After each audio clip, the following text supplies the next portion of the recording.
What is up? Pratt here, and we are back on this little focus flip. Now, what I'm going to try to accomplish in this video is I want to get this thing painted. We are waiting on some parts like a new bumper, some hardware, and some hood squirters, but I do not need that to paint the rest of these parts. I want to paint the hood, I want to paint the fender, I want to blend the pillar, I want to blend the door, so I can get a good quality color match. I can't fit all this stuff in the booth at the same time anyway. I'll probably be painting the front and rear bumper separate, so I might as well shoot it while I'm waiting. And another thing is this E-coat, man. This black E-coat is not very thick. It does pretty well whenever these parts are boxed up or whatever, but when they're out in the weather elements, the sun, the UV rays break that stuff down, and eventually it penetrates through the E-coat and starts tearing up starts corroding your bare metal underneath. And definitely don't want to do that, especially if this car is going to be sitting outside for a little bit. Even if it's been sitting outside for a couple days, weeks, or whatever, it can damage the bare metal underneath, and you can paint it and it'll look great, and a couple years down the road it might start coming through. So we definitely want to paint this stuff ASAP and get it knocked out. Alright, before we start stripping this thing down, hit that subscribe button. Feel free to comment with a question or whatever after the video. Share it. You know the deal. Let's get to work.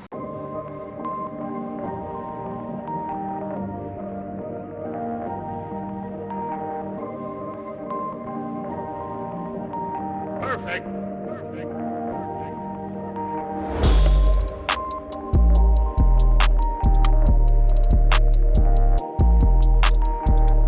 Alright, everything is off and only took a couple minutes. And you're probably wondering why I put all them panels on just to take them all back off. The reason is if they did not fit and they were painted, the companies that sold me the parts won't take them back like that. They will only take them back in the original condition that they sold them in. Number one. Number two, if they needed any kind of heavy modification to fit, like maybe had to bend up some edges or whatever, and needed some, body filler and primer, I won't know that until I actually fit them up. It only took 5 minutes to take them off. It should only take 10 minutes to put them back on. I know how to fit it up. Hood, or hinges, then the hood, then the fenders. We should be good to go. So let's get them on stands.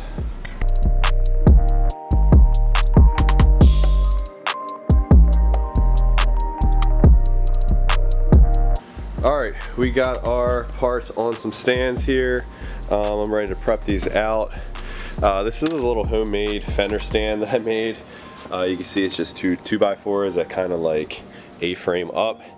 And I think it's cool because I just stick the screws wherever I want. Whenever I want a nice clean stand, I just wrap it up in masking paper again. And it does the job. I'll sand on this thing and then I'll blow it off and I'll rewrap it with paper, and then I'll have a nice clean stand to work on. It's really cool too because it's very slim. I can just put that thing up against the wall and it's out of the way. It's a lot better than my fender stands I have at work, which are huge and bulky and take up a lot of room. Anyways, what we're going to start out with first is we got to scuff the inside of this panel. These have to be sprayed also. They got to be sprayed with a silver. It might not need much clear on it. It might need a satin clear or whatever to match what the factory does, but it definitely needs to be scuffed and prepped. Same thing for the inside of these, and same thing for our hinges. For the hinges, we're actually going to spray some chemicals on here that are going to loosen the glue up of them stickers, and those should peel right off. All I'm going to do is use a 3M red scuff pad to scuff the inside of this. That's about all it will need. So let's get on that, and then we can talk about how we're going to prep the outside of these panels.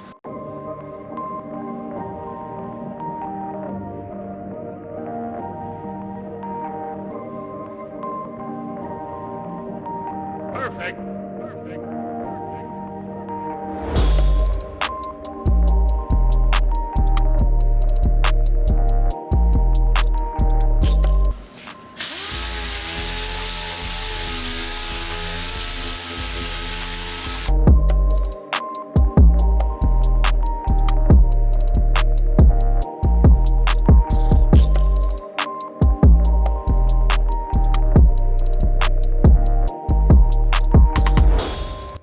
So we flipped our panels over and then we began sanding. So I like to sand this E-coat primer down with actually 600 grit.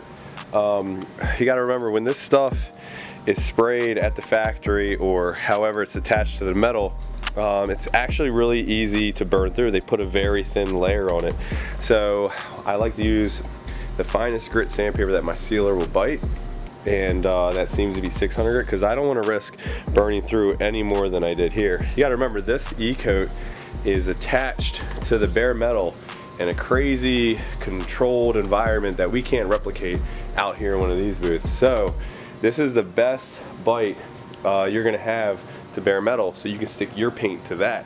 If I were to stick my paint to bare metal, it would take a whole different process to do that, and plus out here with the elements, the different humidities, temperatures, and all that stuff, it would be really inconsistent. So this is the best bite to have to the bare metal, and the best thing to stick our paint to. So I definitely don't want to lose it by sanding it off. So anyways, there is a little bit of burn through here and there. There are chemicals I have that I can just wipe on real quick, and my sealer will attach to it, and it's pretty safe. But majority of the panel, I want to have as much of that E-coat on there. I started sanding the fender, and bam, found a dent. So what I did is I changed to a flat pad. I was using an interface pad, and I actually outlined the dent, and I'm going to throw a little bit of filler in there, but that is typical. That is nothing worth sending the fender back and getting another. There's a good chance that your other fender could be dented too. Those are normal little shipping dents or whatever. You know, these fenders were in the back of this person's car. They came with the car. Who knows what they went through to acquire that dent. So I'm gonna put some filler in there first, and then I'm going to scuff the rest of these panels while that filler dries, and then I'll sand that filler down, put some primer on, and we can get these in the booth.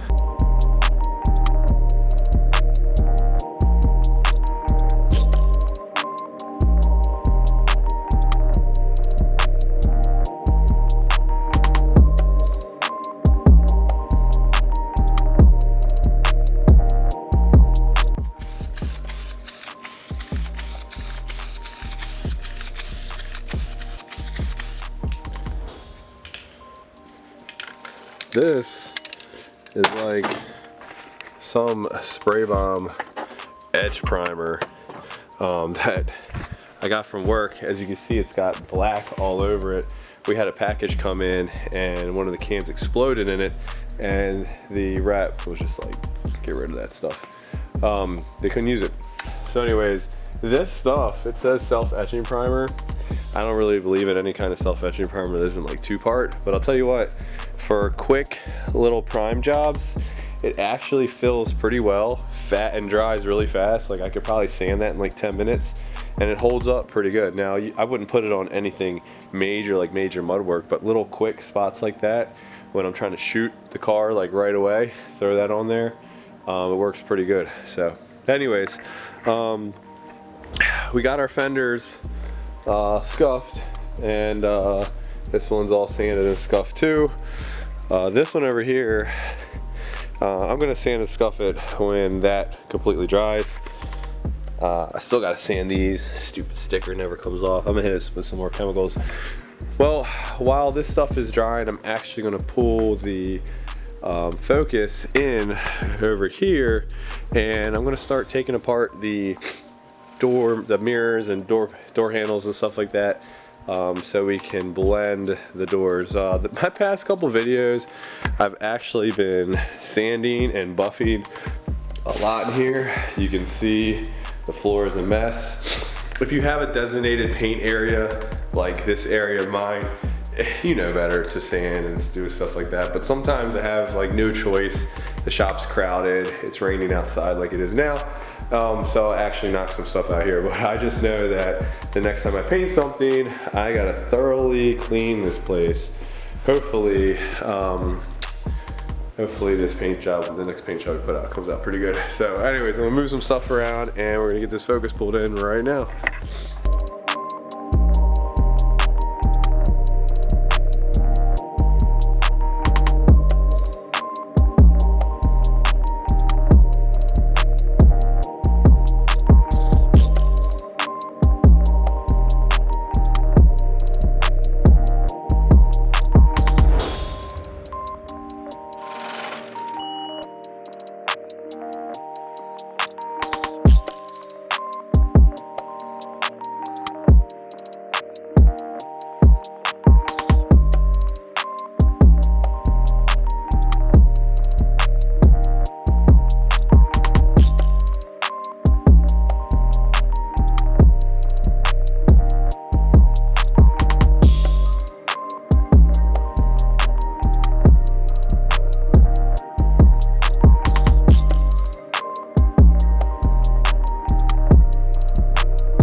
Alright, door handles, mirrors, belt molding is off. These door handles are actually pretty easy to take off. I didn't have to take the door panel off. That was pretty nice. I just popped a little thing there to get those bolts out. Same thing with here. Stick a torque bit up in there. Pulls the lock cylinder out. Rest of the handle comes out pretty easy. Belt molding came off pretty easy. Pretty happy with that. So good job, Ford.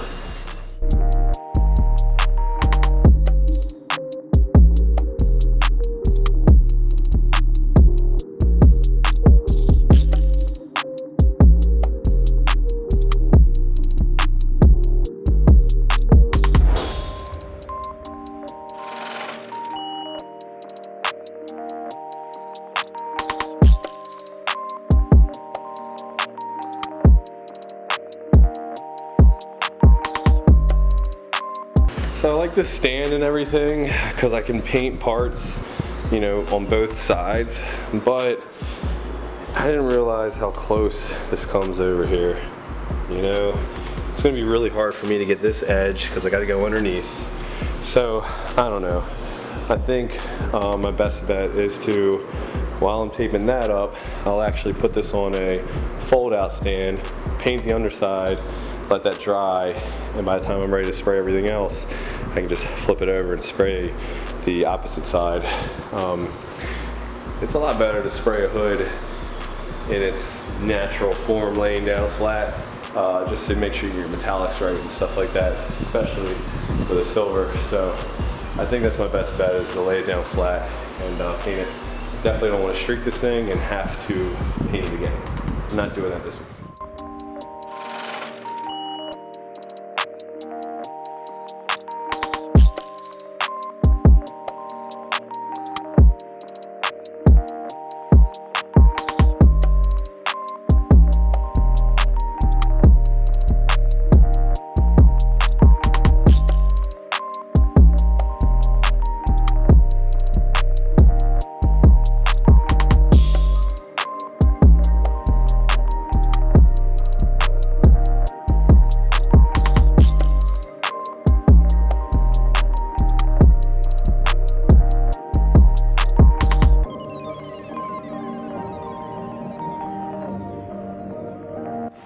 Alright, we got the car taped up. While we were doing that, our hood is dry enough. We actually flip this thing.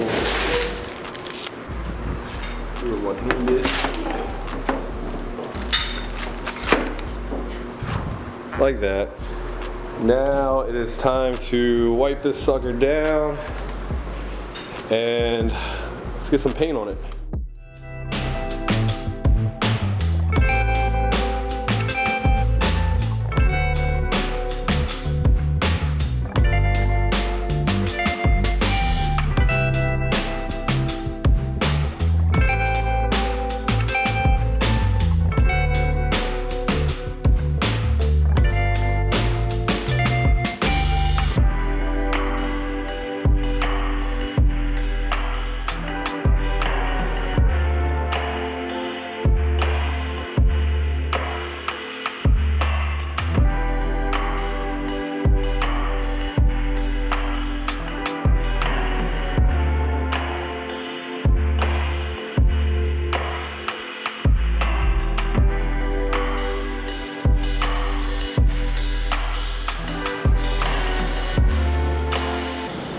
Alright, we got base on everything. We got our base blended out. You can see it's a pretty undetectable blend. We got base on our fenders. Our hood looks really good. Does have a little bit of dirt here and there. I kind of rushed everything trying to get this job done, but you see here it looks pretty good. So next step is to clear. I'm going to cross my fingers on the clear. I actually didn't have a hardener that I'm used to, so I'm going to try out this other hardener. We'll see how it goes. And it's got a little bit of dirt here and there. Not too bad though.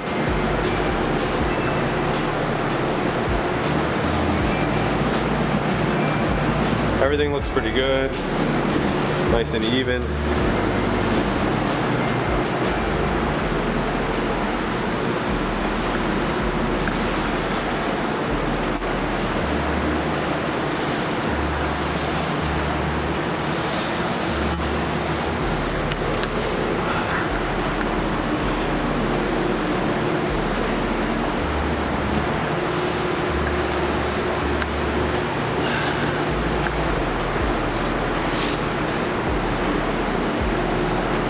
let's get some clear on this bad boy.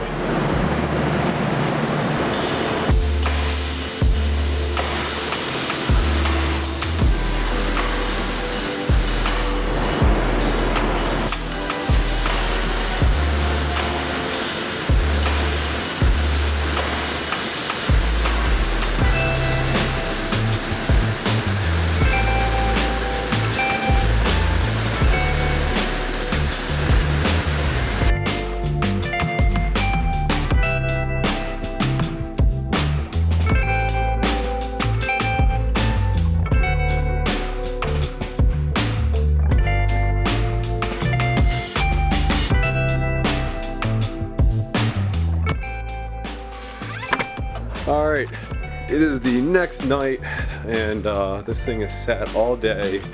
We got work. Let's just turn some heat on here. Can't deal with that 42 degrees. Oh, all right, looks good. Our blend looks pretty undetectable. Pretty happy with that. Fender looks good. A little bit of dirt, not a big deal.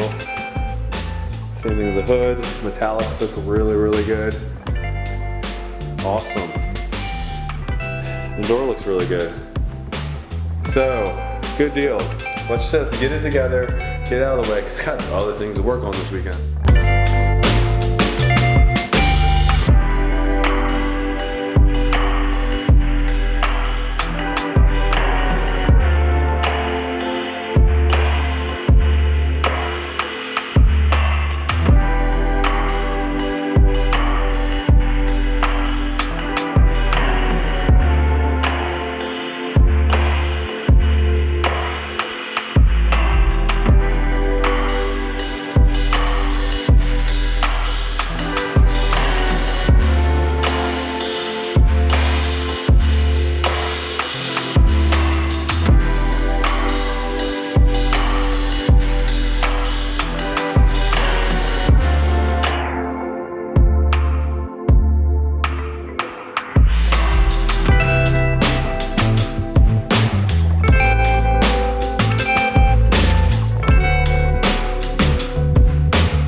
And our car has color, and the color matches. It looks really good into the door, into the pillar.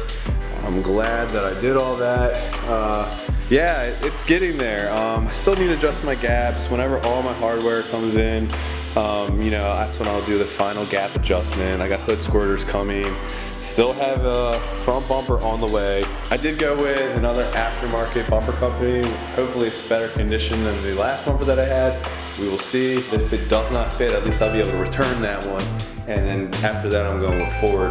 Yeah, the paint still has a little bit of dirt in it. That's no big deal. I'll just cut and buff it. But yeah, man, I'm pretty happy with the way it looks.